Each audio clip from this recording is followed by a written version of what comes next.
Welcome back to Should Have Bought That. Today we speak with Chris Guest for the second time and for the first time in 2025. Chris is going to take us through the ways that he purchases for clients, so pre-auction, pre-market, at auction, and then obviously private sale, all by expression of interest. He gives his clients the edge. Listen in.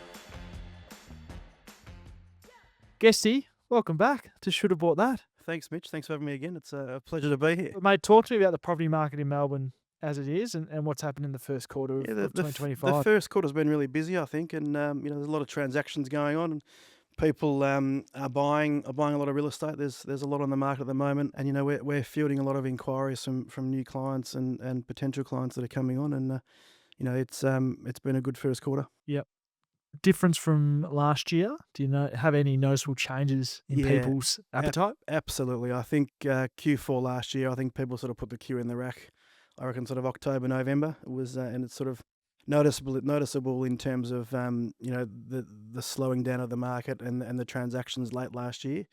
And is that just a general fatigue thing? Are people leading into Christmas aren't that active, or was it just because there wasn't enough stock there, or what was generally the about we're sort of busy up until sort of mid-December really normally, but last year just felt that they sort of stopped buying a little bit earlier, and I think people were a little bit hesitant late last year to push the button and buy something, and then I think the first quarter this year I think there's been a lot more activity. There's a lot more buyers out there at the moment, and what I'm seeing, and there's certainly auctions that I'm attending and the properties I'm bidding on for clients is there is now that sort of two and three potential bidders that are buying or looking to buy.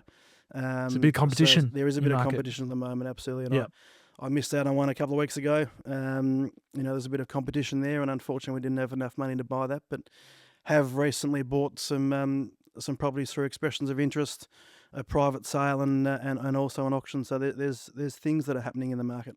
Before we jump into the ways you buy for your clients and how that process comes to life, which is obviously the main purpose of our discussion today, talk about the one you missed. What was the reasoning why?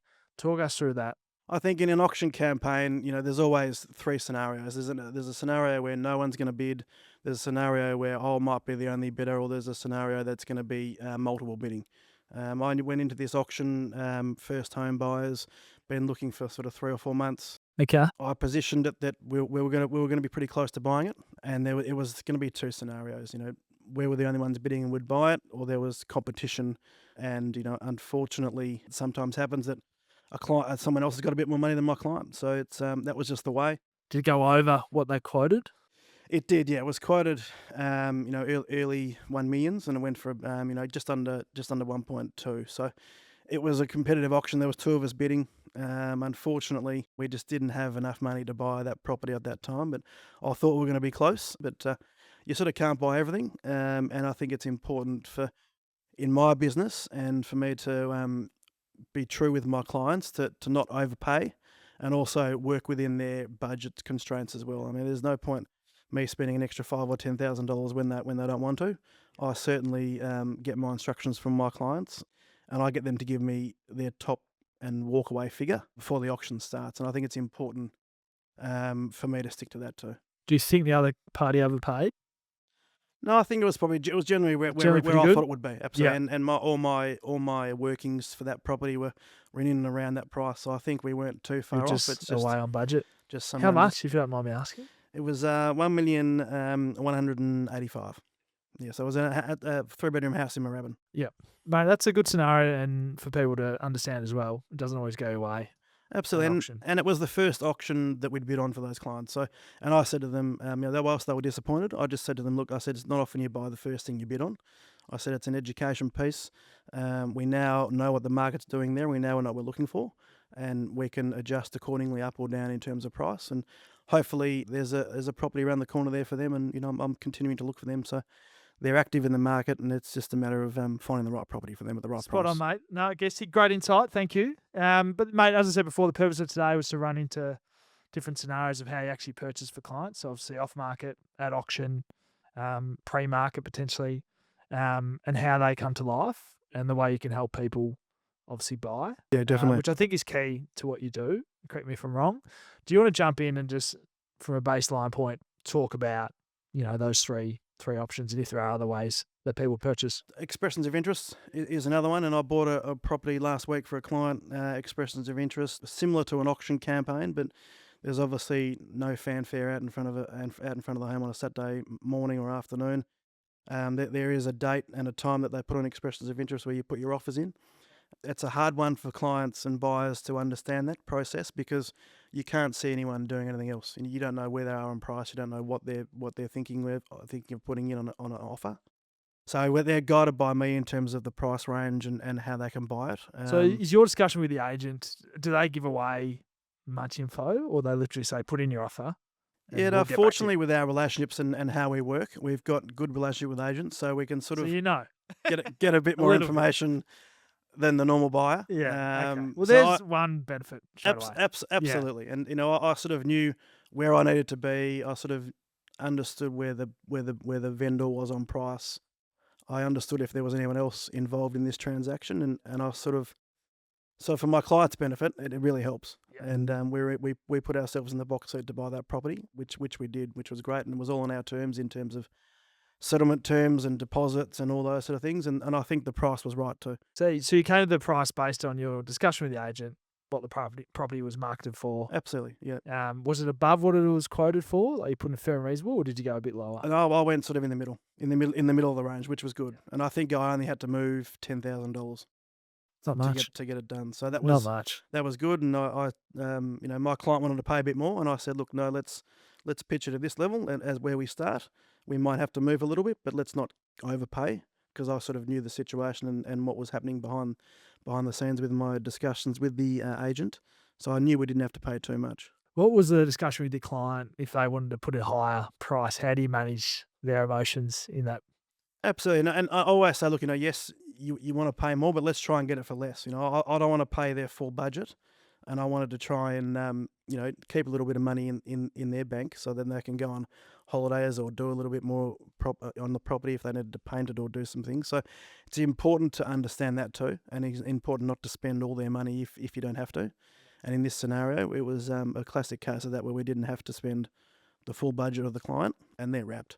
Mate, that's brilliant. And it shows that if they were to do that by themselves, I probably would have overpaid, and it can be a considerable amount of money in the long term. You're talking 50, 100 grand potentially, which is huge. Absolutely. And she had other family members in her ear going, we should pay this and we should pay that. And she's like, no, I want to listen to Chris Chris is the person I need to listen to. So that was really, really assuring from my end that she was listening to me as her advocate and to help her buy that property at the best price. Mate, that's brilliant. A perfect case study. Nice work. And a good insight into expressions of interest and how that process goes. And the benefit of having someone like yourself with that knowledge and the agent relationships is really key. Mate, talk about some more auction experiences and how that comes to life with, dealing with the client, their emotions, their expectations. Do they go to the auction? Do they not? Talk us through a scenario. Yeah, absolutely. No, I had a young family last year, 2 young kids. They were looking for a while. We found a house How long were they looking for? They're probably 6 months, 8 months. Okay. We were looking for them. Found a property in Canterbury for them. They didn't want to go to the auction. They were nervous. They said, look, we'll be in our car, or we'll be in a cafe around the corner. Okay. Having a latte? Yep. You just do your thing. Here's the figure. Here's the number. We want to buy it. We're really keen to buy it. We'll just leave it up to you. Ring us afterwards with the result. So auction started. There was probably 2 or 3 bidders there. And in this scenario, the person I was bidding against took a long time for her to bid. Like, it was like, she was 5 or 10 minutes in between each bid. And my bid and my strategy is to go back really quickly. And fire back the bids really quickly. Why is that a good strategy in your eyes? Well, I think it just shows I'm in control, and I'm controlling the auction and the process. Whilst the auctioneer can call for the bids and call the numbers, I can control it with how I'm going. And it's not an intimidation thing to the other clients. It's a matter of, like, I'm here to buy quickly, and I'll just keep going quickly. And they generally think that if I'm going back quickly, I've got a lot of money to spend. It wears them down a little bit too. Yeah. And then you keep going straight to your top bid, and then you'll stop. Sometimes I'll slow it down. Sometimes I'll speed it up, and I'll mix the bids up as well. So just I know the number I'm at, and I know where I need to be. But sometimes people in the crowd, and if you're bidding against someone, they sort of get lost and go, oh, hang on, where's the bid, or what's the bid at, and those sort of things. So I'm quick, sharp, understand the bidding. I'll go up and down a little bit, but I always try and also just take what the auctioneer is asking for in terms of the bid number, whether it's a 5,000, 10,000, So you just 25. take it straight away. Yeah, I'll try and slow it down. If they're at tens, I might go for fives, and if they're at fives, I might go for 2.5. But generally, at the start of the auction, it'll be the number that the auctioneer calls out. Have you been in scenarios where you're actually bidding against first home buyers who are bidding themselves, who may not have a agent potentially? Have you had instances where you've come out and bought the property based on your auction strategy? That's been a huge benefit to your client. Definitely, and I think every time we turn up to an auction, agents and people look at how we're dressed and they go, "Oh, you're an agent or you're an advocate," and those sort of things. And people, they don't get intimidated, but they know we're there to buy a property. Yeah, we've bid against first home buyers, downsizers, for families, and all those sort of things. It's just a matter of positioning ourselves in the right way with our client to buy the property at the right price. And how did the phone call go back at the cafe, or did you just wander around the corner, or what was the result of that? No, it was good. We bought the property for them, so it was. I think it was raining during the day, so I was standing in an umbrella, and I said, "Look, come around. We bought the property." So they were there in That's 10 minutes. nice. Yeah. The kids ran into the house. They picked their bedrooms in terms of where they wanted to sleep and all that sort of stuff, which was fantastic from a client's point of view, and they were super happy. They'd been looking for a while, as I said, and they trusted the process. They trusted me in terms of the price and where we thought it would land and all those sort of things. So that was a great outcome, and it's really good to see families and clients who I work with, help them buy their most important asset, which is their home. Yeah, absolutely. And I guess the trust is a key pillar too. Like you obviously employed to do a job, and obviously some people may have different emotions that come up, or they may think you can do it better. But I think the key is to trust what you're doing, and that's I what you think pay so, for. and as I said before, I missed for that client a couple of weeks ago, but I think in terms of the trust and the process that we went through with the price and so on, so they know now that anything we look at, that they can trust me with my price estimates, to know that Chris is doing the right thing. Chris is in the market every day. He knows the properties, he knows the agents, and he knows where they're going to be on price at the end of the day, which helps our client understand the market processes. Spot on. Now, I guess the off market, is it a myth? Off market, pre market, what is it? Do you do much purchasing off market? Yeah, we do actually. We were a colleague of mine, Tim, bought one last week Okay. off market, and we probably do about 20% off market our purchases. And how do they come to life? Is it like an email from agents? Is it phone calls with agents? Is it It's people all the you deal above, really. directly? It's Really? emails, it's coffee catch ups, it's calls from agents. We're regularly on the phone to agents every day, and they go, we've got an opportunity to sell this property. It's off market at the moment. They might want to put it on market later on in the year if they don't get their price.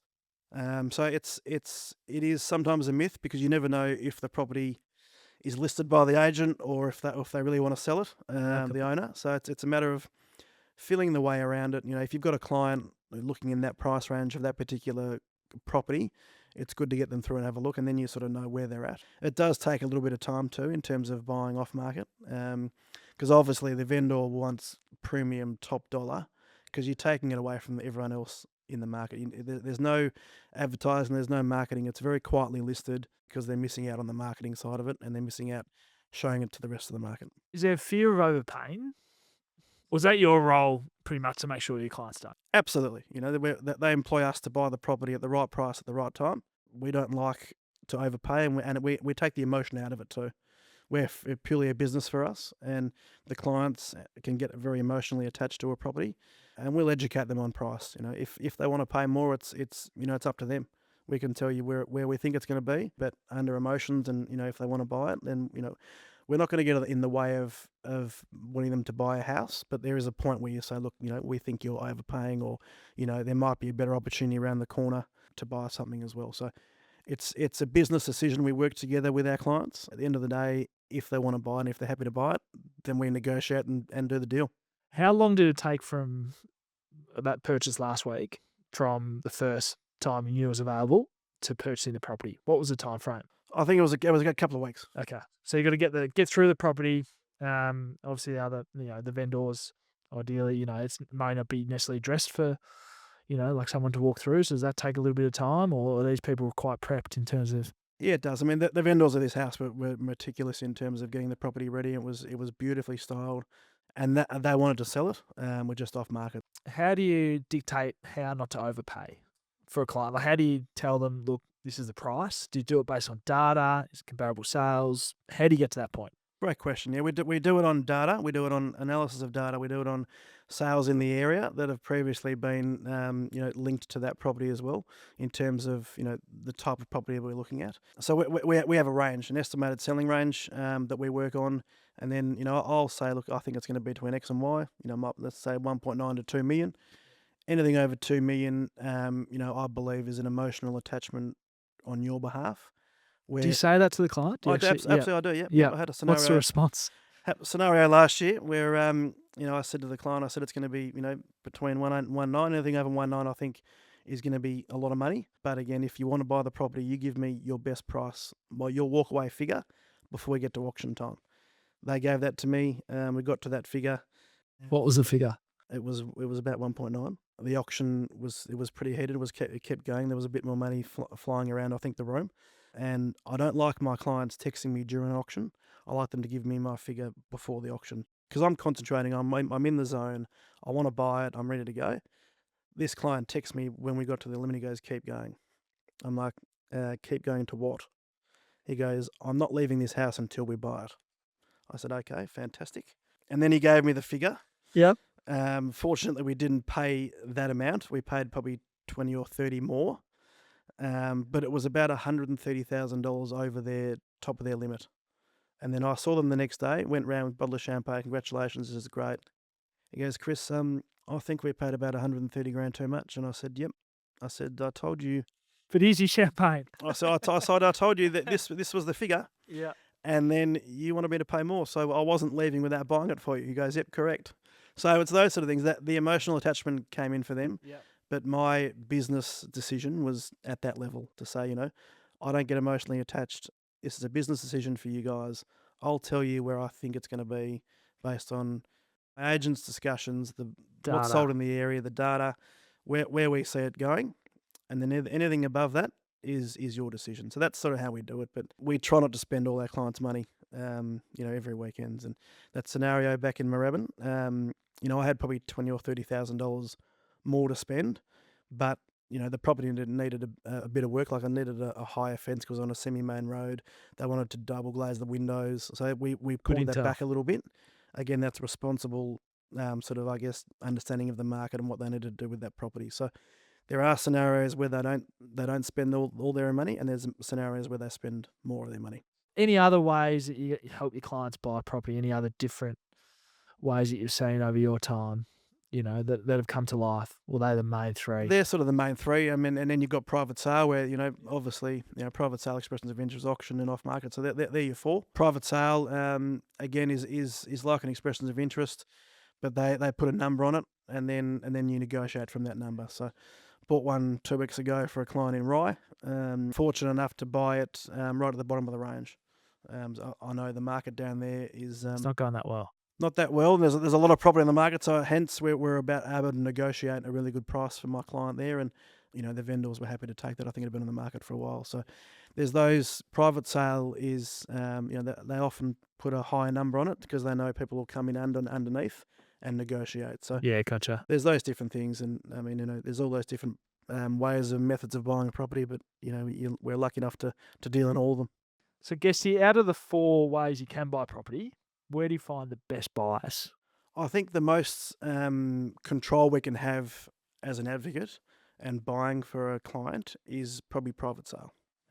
I think that because I know the number already and I can work up or down on that number, whereas an auction campaign or an auction strategy, it can go either way. Hence with what's happening out there in front of the house and the quote range and all those sort of things. But with a private sale, I know the number where it is, and then I can manipulate it up or down in terms of where we need to buy. Fantastic. And mate, predictions for the remainder of the year? Melbourne specifically, like inner east? Yeah, I think it's going to be a really good time to buy in Melbourne over the next 6 months. Interest rate cut recently. I think from all our reporting and what we're doing behind the scenes, there could be another interest rate cut towards the end of the year, which I think will then fuel the market again. Trump's very interesting. Yeah, that'll take an effect, obviously globally. I think not only in the real estate market but other sectors. So, look, we're buoyant and we're confident in the real estate market. Someone's got to buy and sell all the time. Like there's always transactions to be done in real estate. whether it's downsizing, upsizing, whether dare I say it, that families go their separate ways and those sort of things. So there's always transactions to be had in real estate, any time of year. Obviously, we go up and down in peaks and troughs with school holidays and those sort of things, but generally across the board, there is always a good time to buy property, and I think the market will hold up strong for the rest of this year. Mate, you heard it here first. Great wrap up, Guesty. Thank you. And mate, thanks for coming back on, the first ever repeat guest. So, mate, thank you, and can't wait to get you on again. Really appreciate it. Thanks for your time, Mitch. Thanks for listening to Chris's episode. He takes us through how not to get too emotionally attached to the purchase, and he guides his clients through the process based on data and setting some realistic expectations. Look forward to seeing you next time.